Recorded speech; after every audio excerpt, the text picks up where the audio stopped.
kind of that thing where it's like more than you could have asked for, dreamt of, or imagined, as the good book says. You know, it's just kind of that feeling that, you know, you can never expect that. You work so hard. Yeah. I loved the vision that Ryan had and the platform Marvel was putting a story from an African perspective on. I floated around the Marvel Studios after he talked to me about it. I didn't even know where my car was. I didn't care, you know. I was so moved by the idea of telling a story like this, and we gave it everything we had because we were so passionately committed. But then you get to that point where you're just like, you know, here's the baby. I hope you all think it's cute. You know, you don't know how people are going to respond to it. You know, and so the resonance that it's had has been like just more than one could ever ask for. Did you have a feeling while you guys were doing the work? You know, we did, because the thing, especially for a lot of us, for most of all of us in the film, is we have never seen this, and just to be a part of it was so massive. But just to see it happen, I was pleased just to know it was happening. To be in it was just, you know, the icing. Yeah, but like just the idea. I grew up on the continent, and people grew up, you know, wherever they grew up. You know, Ryan in Oakland, and we all had that same thing where we had yearned for these types of images, and we hadn't seen them. We hadn't seen diverse perspectives told on a heroic tale, like on a heroic level. You know, we just hadn't seen an epic level of storytelling coming from the perspective of people who looked like us. So that was powerful for us to see happen. Fantastic. And I have a question from a super fan, that super fan being me. Are we going to see a sequel? I have no information on that whatsoever.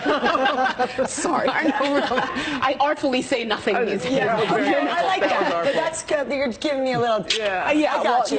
Because we're enjoying this one so much right now. And Ryan Coogler, you know what, let's embrace the moment right now. I know. But even I love how Ryan sent out a thank you letter to all the response. What has been the reaction personally that you have witnessed that moved you? I've been so moved by it in so many ways. I'm in London. I met Martin Freeman's young son, who was I was his favorite character. That Martin whispered to me, you know, he's gonna come at you.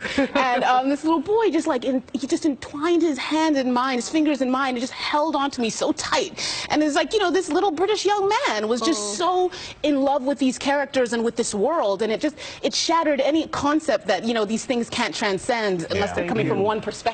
You know, right there, that was just so shattered. He just would not let go of me. It was just the most beautiful thing. And like being in London again and being in Africa just now, I just got back yesterday. I was amongst a lot of students, a lot of young women who were, you know, grappling in a moment where they're trying to love themselves and accept themselves, and they're not always seeing representation of themselves. And they'd come and the responsibility we now feel is they come to us for answers. They come to us because they now want to share their struggles with how we got to a place of confidence in who we are and where we're from. And that's what I love about it, is there's sort of a reclaiming taking place that's resonating. Just now in South Africa, I was with a group of students from the African Leadership Academy, who are students from across the continent. My friend Fred Swaniker started it, and they're students who are from Cape to Cairo, and they're all there because they're the best and the brightest, and they get to really explore how they will lead Africa in the future.